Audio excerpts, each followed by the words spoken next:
mengerjakan tugas akhir itu, cara yang paling aman adalah top down. Jadi dari intinya, dari kerangka dasar baru dijabarkan menjadi detail. Ya, jangan terbalik. Bapak ulangi ya, jangan terbalik. Jangan bottom up. Kalau kalian coba bottom up juga, rawan dari plagiat, rawan dari penyontekan, rawan ditolak. Tapi kalau dari intinya top down, itu sama-sama maju sama pembimbingnya. Jadi nggak akan ditolak. Sama-sama maju dan sama-sama berkembang. Ini waktu itu Bapak kaji mengenai top down, lalu flow chart dan mind mapping ya. Itu sekarang persiapannya. Perhatikan kalau ada yang mau tanya langsung tanya-tanya ya. Ini penting karena harus tercapai suatu pengertian yang sama, persepsi yang sama antara kita. Ini Nindita segala kok nggak tampil, Samudra Putra, Murdi Andoyo, Salwa, Khairunisa, kok nggak tampil videonya. Ayo dong.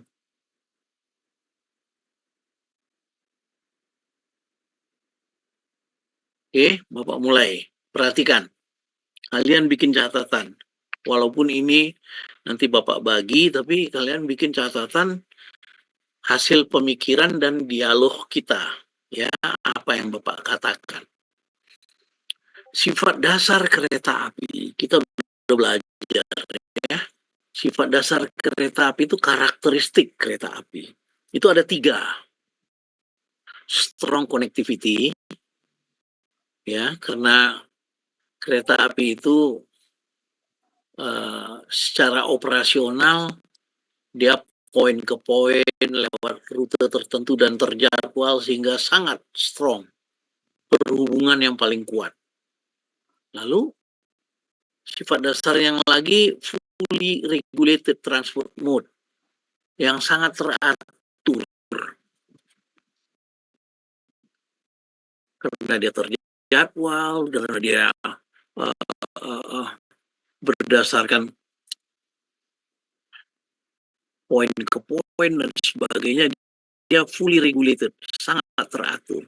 Dan railway network adalah regional coverage, keterwakilan di areal. Nah, karena ini kan asalnya dari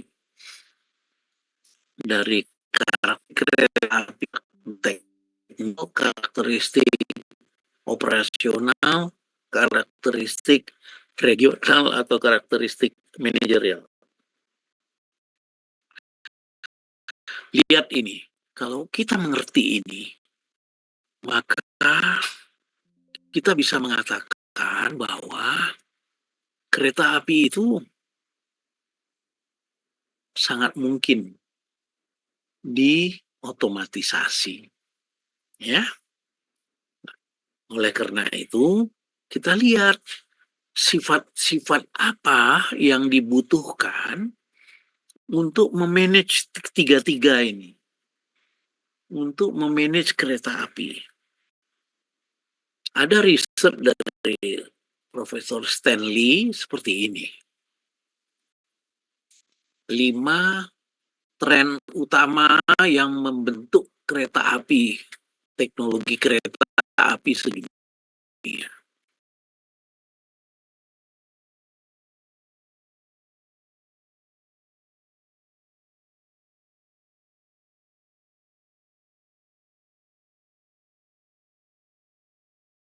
Meluncurkan loko dengan bahan bakar nitrogen, hyper speed rail. Jadi Cina contohnya sudah mencoba sekarang kereta api dengan kecepatan lebih dari 1000 km per jam. Automation, Kita udah lihat sendiri di LRT Jabodebek, udah nggak perlu ada masinis, nggak perlu ada penjaga peron, pas platformnya sama pintunya berhenti pas di situ terbuka sendiri, nanti nutup sendiri. Lalu kereta api itu terdampak oleh perubahan iklim, terutama sekarang iklimnya sudah mulai ekstrim karena es-es di kutub mencair. Nah, ada 5 ini yang mempengaruhi teknologi perkeretaapian sedunia. Nah, tadi sifatnya sendiri 3. Nih, lihat. Strong connectivity, fully regulated transport mode, dan relay network sama dengan regional coverage, keterwakilan di daerah. Kalau mau tahu detailnya ini, baca nanti karakteristik teknikal, karakteristik operasional, dan karakteristik organisasional manajerial kereta api. Karakternya seperti ini, sedangkan pengaruh zaman ke kereta api seperti ini. Digitization, alternative energy, hyperspeed rail, automation, dan climate change. Oleh karena itu, dua hal ini harus kita pahami jadi pijakan kita kalau kita mau ngerjain tugas akhir. Kalau kita mau bikin karya tulis. Supaya karya tulis kita itu bagus dan juga tidak menyulitkan kita sendiri. Karena ada anunya, ada trennya. Terus literaturnya pun cukup. Nah, Profesor Stella Christie, wakil Menristek kita, mengatakan ini. Coba baca, bilang. AI, Artificial Intelligence, bekerja atas dasar algoritma data statistik. Terkadang jawaban AI bisa bias karena algoritma tersebut. Oleh karenanya, jika kita melaksanakan tugas selalu menggunakan artificial intelligence, menggunakan software, menggunakan robot dan sebagainya, satu saat posisi kita akan digantikan oleh AI atau robot. Manusia pun bisa diganti sama dia. Dan ini nggak jauh lagi. Sekarang AI udah bisa pada posisi tertentu tanpa salah, tanpa menuntut apa-apa, bisa mengerjakan kerjaan manusia. Di LRT udah nggak perlu masinis. Masinisnya dikerjakan oleh artificial intelligence, oleh robot, oleh software, oleh algoritma komputer. Nah, ini dia satu ini. Ini yang penting. Pernyataan Profesor Stella. Nih, jadi agar kita bisa berbeda dengan AI, kita harus menjadi manusia yang bisa bekerja sama dengan manusia dan punya rasa. Punya rasa itu artinya juga dilandasi dengan perasaan. Nah, ini pernyataan Stella Christie melihat perkembangan zaman. Sedangkan tadi Stanley Research menunjukkan bahwa ada 5 yang mempengaruhi digital kereta api, environmental change, dan sebagainya, dan sebagainya. Sedangkan karakteristik kereta api yang kita ketahui ada 3, strong connectivity, dan seterusnya, keterwakilan di daerah, dan perhubungan yang paling teratur. Nah, tiga ini mempengaruhi pendidikan kereta api, mempengaruhi nanti kalau kalian sudah tamat, kalian direkrut bekerja di mana? Tiga ini yang harus dipertimbangkan. Oleh karenanya, mari kita lihat.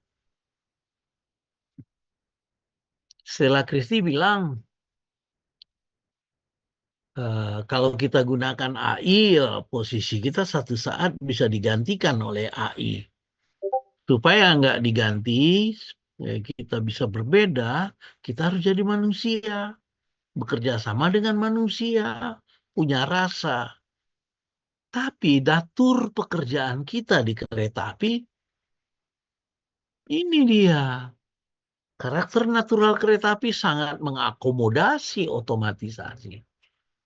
Ya, kereta apinya sendiri memang siap diotomatisasi. Artinya apa? Posisi manusia mungkin bisa digantikan robot. Kenapa? Pekerja kereta api itu bekerja berdasarkan panduan jadwal yang sangat ketat. Itu aja udah kayak robot. Ya, sebentar lagi bisa diganti robot gitu. Nah, kita perlu jadi manusia yang bisa berhubungan atau berkomunikasi dengan manusia, punya rasa.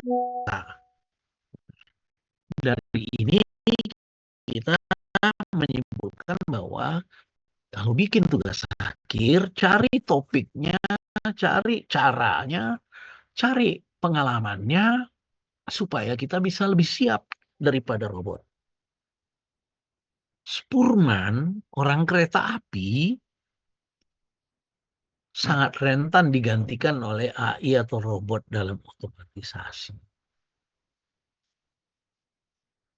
Oleh karena itu, pendidikannya harus dapat mempersiapkan Spurman atau Spurwoman untuk bertahan. Bahkan menang dalam kompetisi terhadap AI atau robot. Bagaimana supaya menang? Research Stanley itu NEM IPK ranking udah nggak terlalu berpengaruh. Ada 10 faktor yang mempengaruhi kesuksesan orang. Terutama pegawai kereta api sekarang. Satu, kejujuran. Dua, disiplin keras. Tiga, mudah bergaul. Empat, dukungan pendamping. Lima, kerja keras. Enam, kecintaan kepada yang dikerjakan. Loving my career, my business. Tujuh, kepemimpinan. Strong leadership.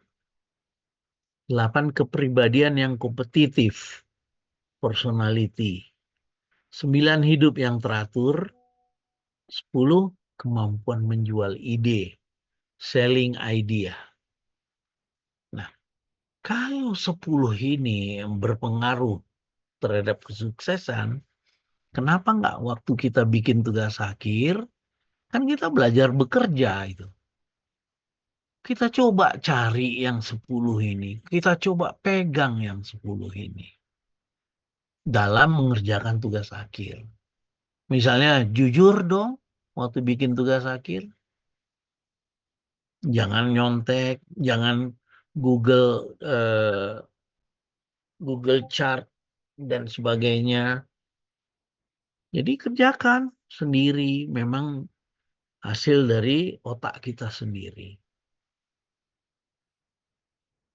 Soft skill yang berorientasi kepada information regulation yang keempat, itu ada 10. 10 yang tadi, terutama yang merah yang penting. Jadi critical thinking dan sebagainya, communication skills, learnability, leadership skills. Identik sama 10 yang tadi.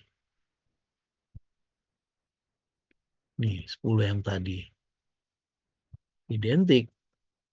Walaupun nggak persis sama, tapi identik lah. Nah, yang kritis, yang penting, yang dimerahin. Critical thinking, communication skills, learnability, leadership skills. Nanti kalian baca dengan mendalam dan coba kalian tanya diri sendiri, sudahkah saya siap minimal yang 4 ini? Implementasinya begini, lihat. ITERA perlu mengisi mahasiswa dengan kemampuan soft skill gini. Critical thinking itu untuk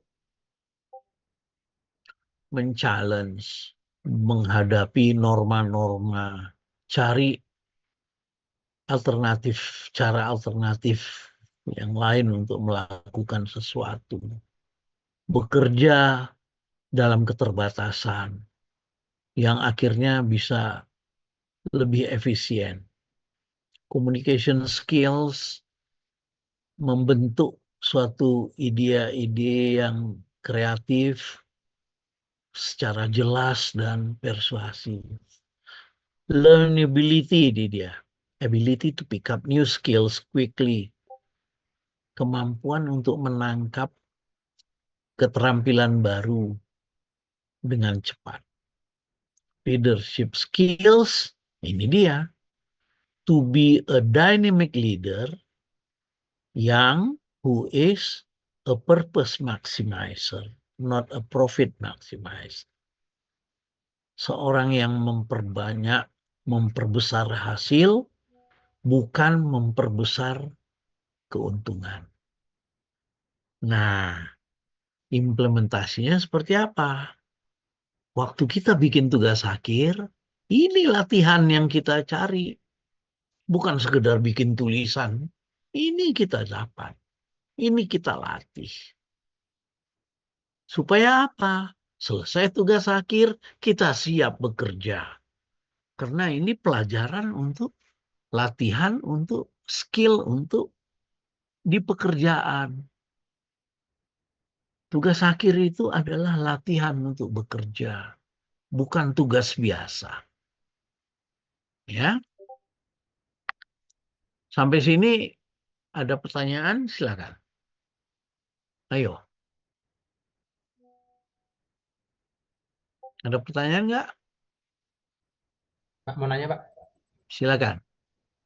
ini Pak, semisal kan Pak, kita mau ngambil judul TA itu ada dua tipe peminatan gitu Pak. Di sana ngambil sarana dan prasarana gitu Pak. Di sana mau ngambil judulnya Pak. Nah itu Hmm, nanti untuk saat ke pembimbingnya itu gimana Pak? tunggu dulu ya, nanti nyampe ke situ. Ini belum nyampe, ya. Pertanyaan yang mengenai ini belum ya. Baik Pak. Nah, Pak. Oke, pertanyaan mengenai inilah dulu. Bapak akan nyampe ke situ karena udah disiapkan. Kalau nggak ada, kita terusin. Tapi ini pahami ya, bahwa bikin tugas akhir itu bukan bikin tugas tulis saja. Tugas tulis itu hanya wahananya. Sebenarnya yang dicari itu critical thinking, communication skills, learnability, leadership, dan sebagainya, kejujuran. Semua itu modal untuk bekerja. Selesai tugas akhir, diuji, lulus, siap bekerja. Kenapa? Yang waktu bekerja itu bukan tugas akhirnya yang ditanya. Waktu bekerja itu kamu dilihat honest nggak dia, jujur nggak dia, ada leadership nggak dia. Jadi ini dia. Nah, kita lanjut. Critical thinking itu berpikir kritis, bukan asal mengkritik. Ya, berpikir kritis bukan asal mengkritik. Asal ini kritik, kritik, ah, itu pilkada itu, nggak musim di kita. Kemudian communication skill, apa itu? Lihat, menyampaikan ide secara kreatif dan menarik. Nah, ini kan semua proses dalam tugas akhir. Learnability apa? Ini dia, mempelajari hal-hal baru dengan cepat. Lalu leadership apa? Ini dia, leader yang dinamis, fokus ke tujuan bukan ke keuntungan. Nah, kalau kita sudah punya kesadaran ini, kita mengerjakan tugas akhir itu ya serius, honest, jujur, dan belajar segalanya. Belajar critical thinking, belajar communications, belajar hal-hal yang baru, leadership-nya dibina, dilatih. Begitu tugas akhir selesai, kita bekerja, kita sudah punya modal. Coba perhatikan, sinopsis. Membuat tugas akhir atau tesis atau makalah, selanjutnya disebut TA, sebaiknya dimulai dengan tulisan pendek 1 halaman atau sinopsis.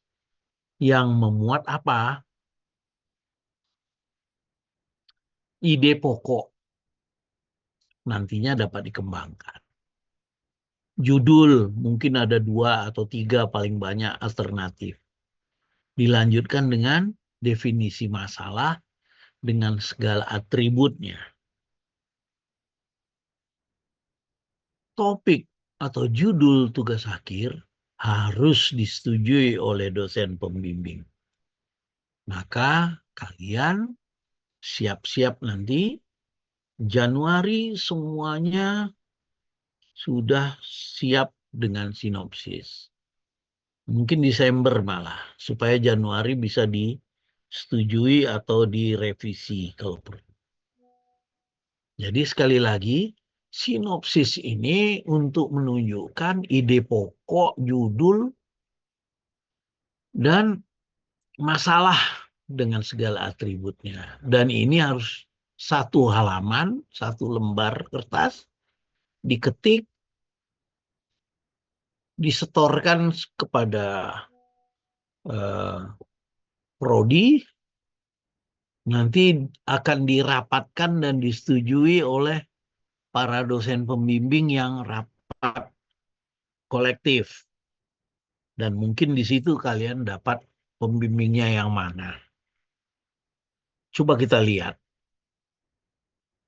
Sepanjang proses penulisan tugas akhir, sinopsis akan selalu menjadi acuan dan rangka dasar, terutama untuk menghindari plagiarisme, penyontekan. Dan kalau terjadi penyontekan dilakukan dengan sengaja, sorry aja nggak ada ampun. Ya, batal semuanya dan mungkin dikasih hukuman yang paling berat. Karena nyontek itu mengakui kerjaan orang sebagai kerjaan sendiri. Nggak boleh. Kalau di Amerika sama di Inggris, selain dikeluarkan dari universitas, yang plagiatnya dan penyonteknya di blacklist, nggak bisa lagi mendaftar di semua perguruan tinggi. Lebih baik jelek tapi kerjaan sendiri daripada bagus tapi nyontek atau plagiat. Berikutnya Bapak mau mengajak kalian untuk mengembangkan pikiran. Ini area of railway study. Daerah-daerah, coba perhatikan ya. Itu Rafael Nanggolan kok nggak ada orangnya. Kemana kamu Rafael? Salwa Khairunisa. Terus, oke, perhatikan ya. Ini menggugah pikiran. nanti kalian bisa kembangkan ini sehingga dapat topik dan judul yang sangat menarik yang akan kalian sukai. Coba perhatikan. Area of Railway Study. Satu, Operation Management. Itu jelas. Yang kedua apa? TBT, Track Building Bridge and Tunnel. Jadi prasarana lah. Tiga apa? Traksi dan Mechanical System. Keempat apa? Sinyal telekom dan kontrol. Kelima apa? Bisnis dan finansial. Nah, tidak hanya kelima ini, yang lima ini adalah yang rada baku. Tapi antara satu ke dua, antara tiga ke empat, antara lima ke dua, itu ada kombinasi. Misalnya operation dengan track, building, bridge, tunnel. Satu ke dua ada. Di tengahnya ada hubungan. Nah, coba perhatikan. 1 sampai 5 pembagian besar. Sesudah itu antara 1 ke 5 ada nomor 6. Planning, calculating, new train services. Kenapa ini? New train services.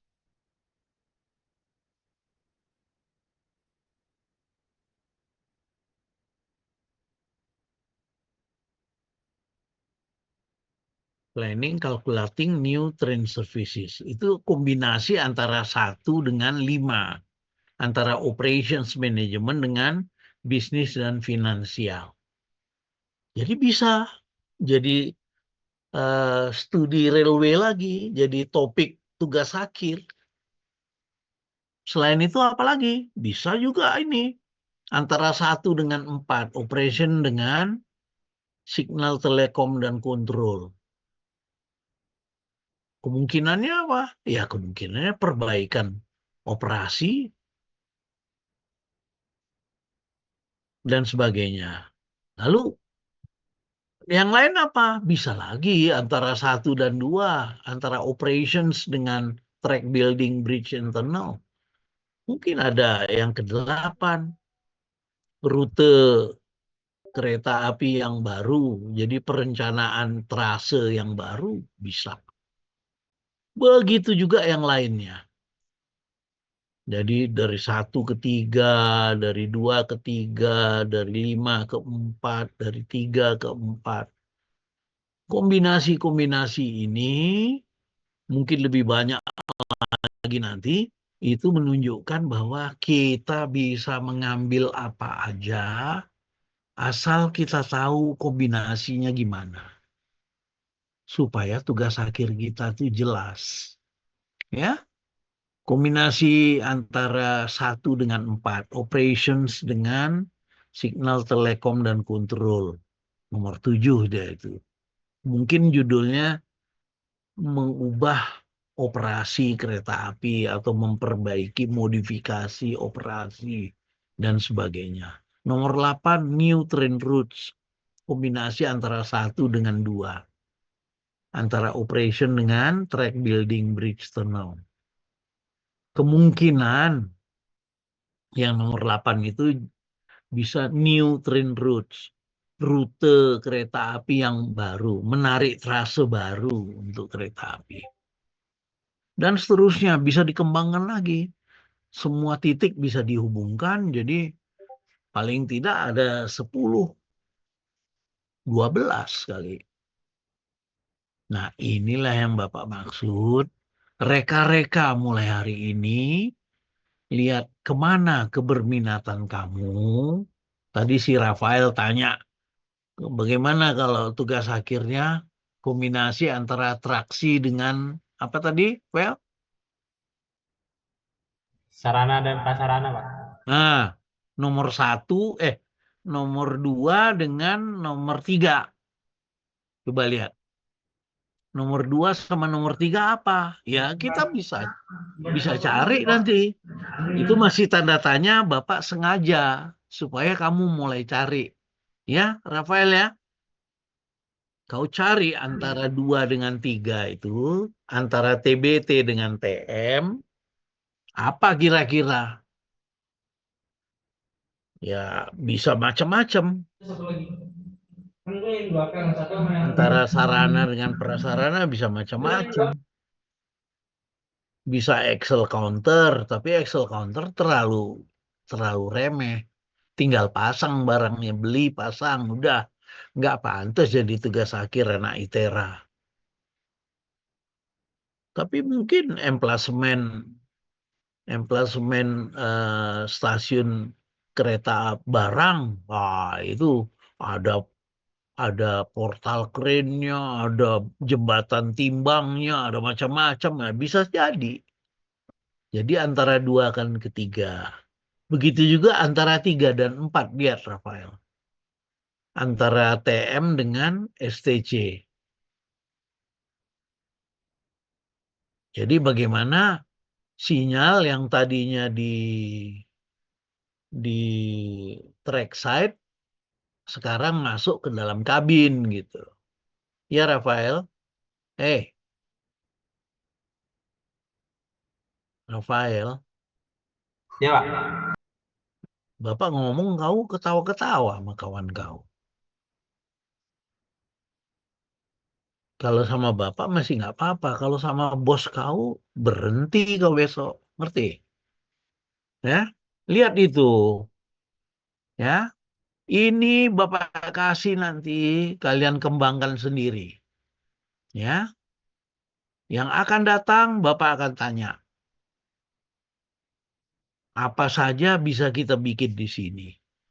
Karena kita lagi memetakan areal of study-nya.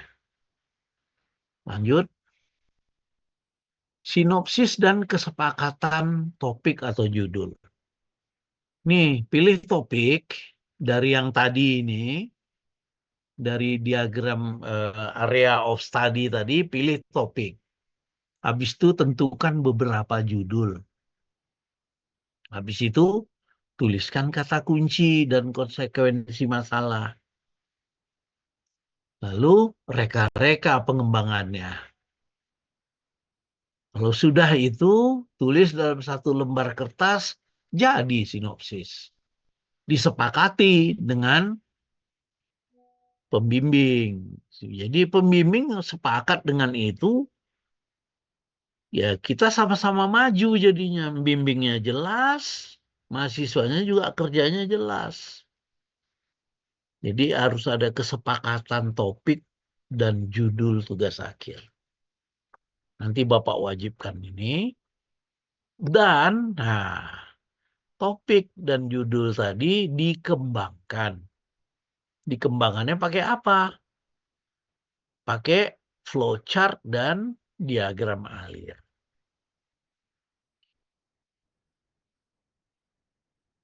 Yang topik dan judul itu adalah ide dan kreativitas yang timbul dari membaca referensi atau literatur.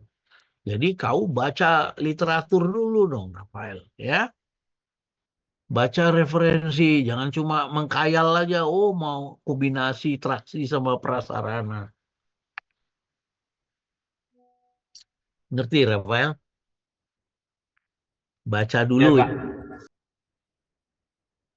Oke. Kemudian lihat di slide.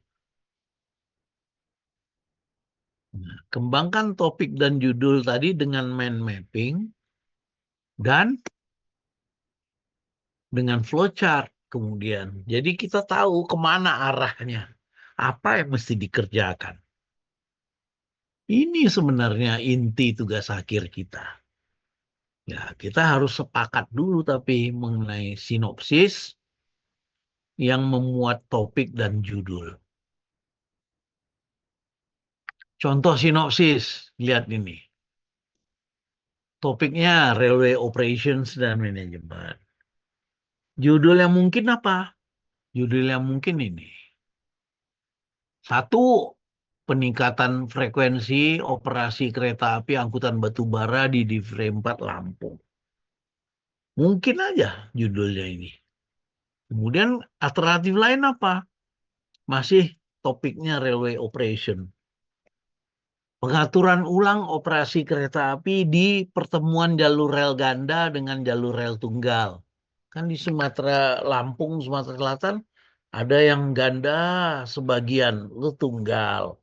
Terus ganda lagi, tunggal lagi. Jadi di pertemuan itu harus ada pengaturan ulang operasi. Itu judul kita. Kenapa? Ada masalah nggak? Ada. Ini masalahnya. Angkutan batu bara perlu ditingkatkan, namun kapasitas lintas sudah jenuh. Gimana cara meningkatkannya? Gimana Rafael, kalau kapasitas lintas sudah jenuh, gimana cara meningkatkan frekuensi? Kalau kapasitas lintas sudah jenuh, gimana? Ada ide nggak, Rafael? Fiona ada ide? Ini Pak, Hmm? Ayo cepat. Bagaimana caranya kalau frekuensi mau ditingkatkan, tapi kapasitas lintas sudah jenuh? Gimana caranya? Kira-kira aja, enteng-entengan aja. Kalau peningkatan kapasitas jalur, Pak, Bukan peningkatan kecepatan.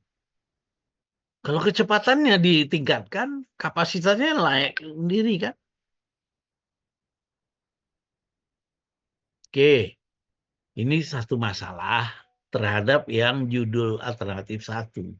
Judul alternatif dua, pengaturan ulang operasi kereta api di pertemuan jalur rel ganda dengan jalur rel tunggal. Ini masalah dari dulu.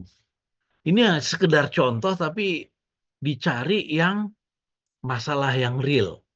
Lihat masalahnya apa. Ini sering terjadi human error pada persilangan penyusulan kereta api di titik pertemuan jalur rel ganda dengan jalur rel tunggal. Ini masalah. Dan kemungkinan solusinya gimana? Ini dia. Yang satu, peningkatan kecepatan tempuh kereta api batu bara. Yang tadi itu, judul alternatif satu. Masalah satu.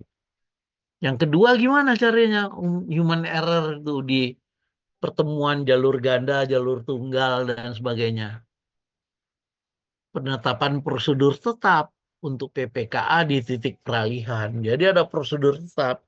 Entah dia double mintanya ke kanan ke kiri, atau dipasang pengawas di sana, dan sebagainya. Nah, ini contoh sinopsis. Bisa lihat itu, Tony? Ngerti kamu, Tony?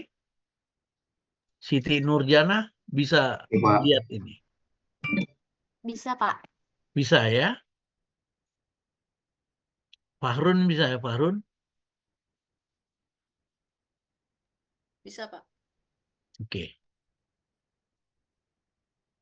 Nah, Rafael bisa lihat kan? bisa Pak. Nah, ini baru contoh satu. Sekarang kita lihat contoh dua. Topiknya track, building, tunnel, prasarana, ya. Judulnya apa? Mungkin judulnya perencanaan trase yang optimal untuk jalur rel dari tambang ke pelabuhan. Ini penting nih jalur rel dari tambang ke pelabuhan. Kalau nggak sampai pelabuhan, batu bara itu jadi batu aja dia di gunung. Begitu dia nyampe pelabuhan, berharga dia $100 satu ton. Jadi perencanaan trase yang optimal untuk jalur rel dari tambang ke pelabuhan. Topiknya benar kan? Track building tunnel. Nah, judul alternatif duanya apa? Kira-kira ini ya. Rencana peningkatan absolut bagi kereta api angkutan batu bara Tanjung Anim ke Kertapati.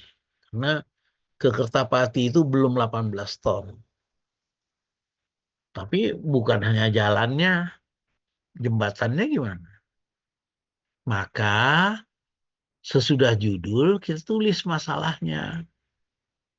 Masalah 1, trase jalur rel baru ke pelabuhan perlu dioptimalkan karena perkembangan kota. Dari Tambang ke pelabuhan, pelabuhan itu biasanya ada kota. Tapi perkembangan kota nggak karuan. Gimana dong? Kita nerobos building orang. Itu masalah. Terus peningkatan Exeload. Lihat lagi. Peningkatan Exeload berarti perkuatan 100 lebih jembatan dengan bentang lebih dari 20 meter. Jadi jembatannya diperkuat, jembatan baja. Kalau jembatan beton ya mesti dibikin ulang dan sebagainya dan sebagainya. Yang lebih parah lagi, jembatan baja sekarang bantalannya harus bantalan kayu. Bantalan kayu udah nggak bisa lagi, nggak dapat surat izin untuk kayu untuk dipakai itu nggak bisa lagi. Jadi kemungkinan solusinya apa? Yang alternatif 1, solusinya ini. Ada opsi relokasi pelabuhan sungai, trase baru ke pelabuhan sungai. Jadi pelabuhannya yang dipindah di sungai, trasenya ke sana aman, nggak lewat bangunan orang. Itu untuk yang 1. Untuk yang kedua, bantalan kayu untuk jembatan baja tidak bisa diadakan. Dicoba bantalan sintetis. Nah, 2 ini hanya contoh. Sekali lagi Bapak bilang, ini contoh sama ini. Contoh bikin sinopsis. Supaya apa? Supaya kita bergerak dari ini. Kalau sudah disetujui sama pembimbing atau dosen pembimbing, maka kita sepakat untuk topik dan judul bisa dikembangkan lebih lanjut dengan mind mapping. Lalu digambarkan arus pemikirannya dalam bentuk flowchart. Udah jalan dah, tinggal ngisi aja. Tinggal ngerjain aja tugas akhirnya. Sebab flow-nya udah disepakati, topik judulnya sudah disepakati, nggak salah lagi. Ya, ini yang akan kita kerjakan. Ini contoh bikin sinopsis. Ini contoh loh, bukan sinopsis yang benar. Ini yang contoh yang kedua.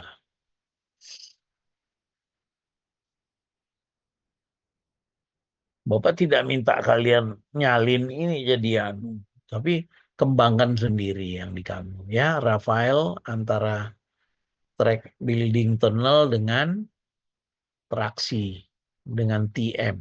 Ya, jadi lihat ini tadi. Mana ya?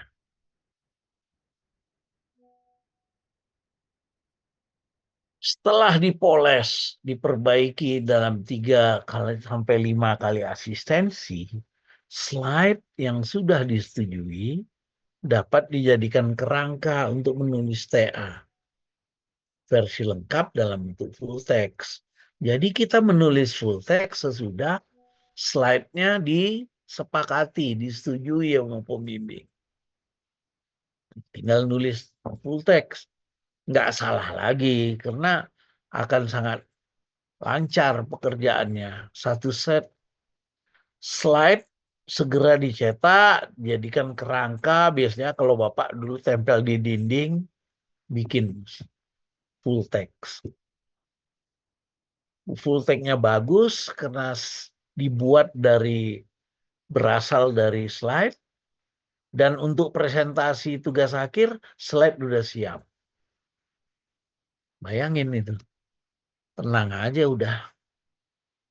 Nah, penulisan TA selalu dimulai bab 2 sampai bab terakhir. Kenapa begitu? Karena pendahuluan itu Tidak sekedar pendahuluan cerita. Jalan rel kereta api lebarnya 1067 mm terbentang dengan rel sekian ya. Bukan itu. Itu pendahuluan buku teks. Kalau kita pendahuluan kita harus menggambarkan tugas akhir kamu. Jadi pendahuluan itu dibuat terakhir. Bab 2 sampai terakhir dibikin. Sesudah itu ringkasan dari bab 2 sampai bab terakhir menjadi bab 1. Jadi orang yang buru-buru baca bab 1 kamu udah ngerti dia. Apa yang terjadi di keseluruhan tugas akhir kamu. Karena bab 1 itu menggambarkan bab 2 sampai terakhir. Kemudian kalau perlu eksekutif summary, ya bab 1 diringkas 1 halaman, itu selesai. Eksekutif summary namanya. Kalau suruh bikin ringkasan bukan eksekutif yang lebih panjang ya terserah. Tapi menurut Bapak, kalau kita bikin eksekutif summary, ya 1 lembar. Supaya dia summary. Kalau summary 15 lembar ya bukan summary lagi namanya. Bukan ringkasan. Jadi Bapak ulang ya. Selalu tulis TA mulai bab 2 sampai terakhir. Nggak ada. Saya sudah selesai bab 1, 2, 3 Pak. Kapan kamu dibolehkan bikin bab 1? Ya, bab 2 sampai terakhir. Habis itu diringkas menjadi bab 1 dia. Nanti kalau mau diringkas lagi untuk eksekutif summary, bab 1-nya diringkas. Jadi dia 1 eksekutif summary. Tuh. Bab 2 sampai bab terakhir menjadi bab 1 atau pendahuluan. Menulis full text tugas akhir dengan menggunakan slide akan sangat mudah dan lancar. Hasilnya juga bagus karena pemikirannya sistematis, terarah, dan pasti bukan contekan.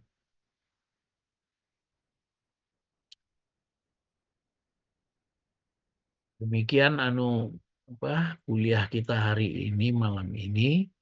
Nanti ini bahannya Bapak kasihin, cuma Bapak pengen menekankan bahwa kita sudah tidak cukup lagi cuma sekedar baca terus, oh ya cerita ini jadi tugas akhir. Nggak cukup. Percaya sama Bapak. Nyesel nanti. Kalau tugas akhir masih dibimbing belepotan ya percuma. Nanti waktu kerja di tempat kerja nggak ada cerita minta bimbingan. Atasan kamu bilang kamu kerjakan ini 2 hari selesai. Udah cari sendiri. Makanya tugas akhir adalah latihan untuk bekerja. Objeknya tugas akhir, tapi sebenarnya yang dicari critical thinking, communications, learnability, leadership, dan sebagainya yang pada slide nomor 8 dan nomor 7 itu.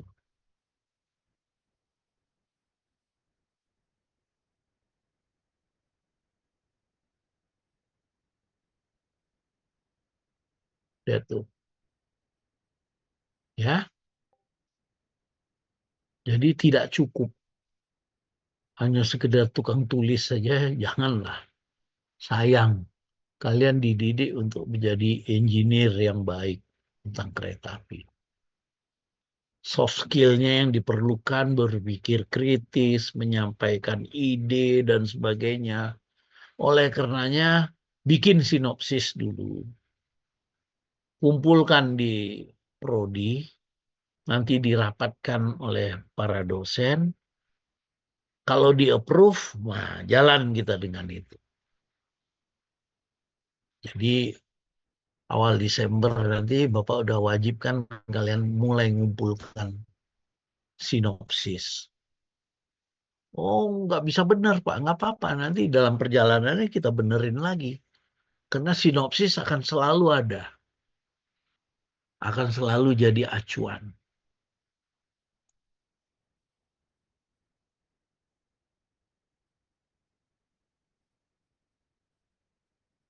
Oke, kalau gitu,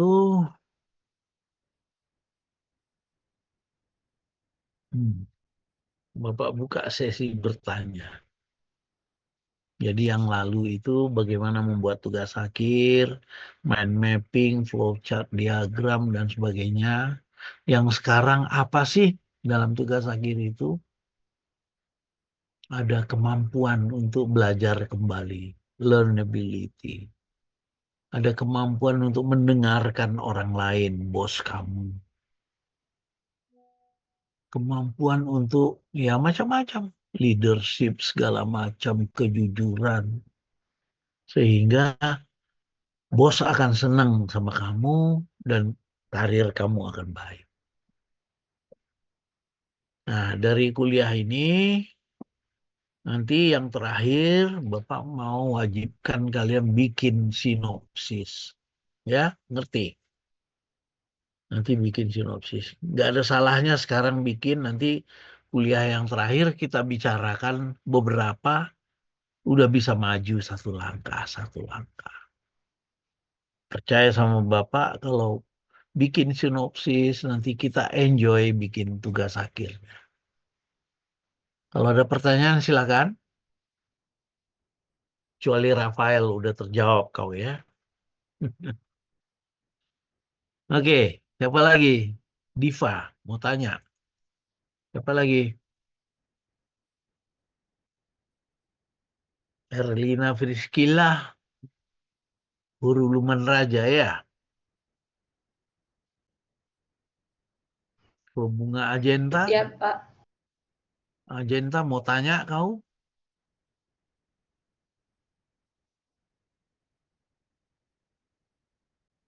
Muhammad Alif mau tanya? Sejauh ini belum ada, Pak. Ya, kalau gitu Bapak tanya nanti Muhammad Ba.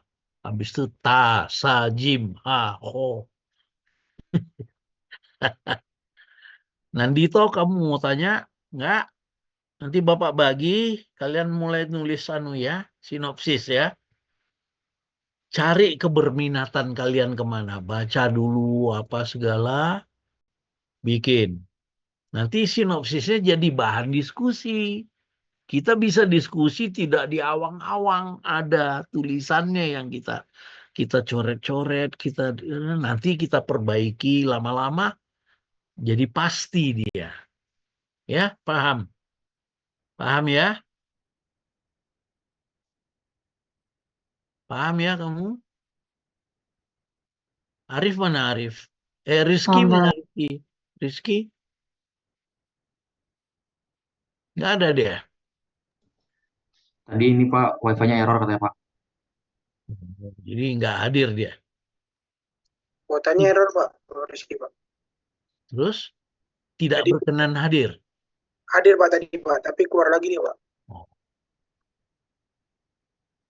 Siti Nurjana, ada yang mau ditanya? Sejauh ini belum, Pak. Oke, habis ini Bapak bagi bahannya, kalian baca. Minggu depan, Bapak akan hadir berdua atau bertiga dosen. Jadi kita juga akan petakan kalian ini sampai di mana. Ya, kalian bikin sinopsis. Kalau dapat kesempatan, ditanya sinopsis kamu, kita bicarakan, kita perbaiki, ya kamu untung. Maju lagi dengan sinopsis yang sudah diperbaiki. Oke? Mudah-mudahan nanti waktu bikin tugas akhir, udah nggak pakai tanya lagi. Karena ada sinopsisnya. Ada kerangka dasarnya. Ya? Bapak tutup dengan AWW. Assalamualaikum warahmatullahi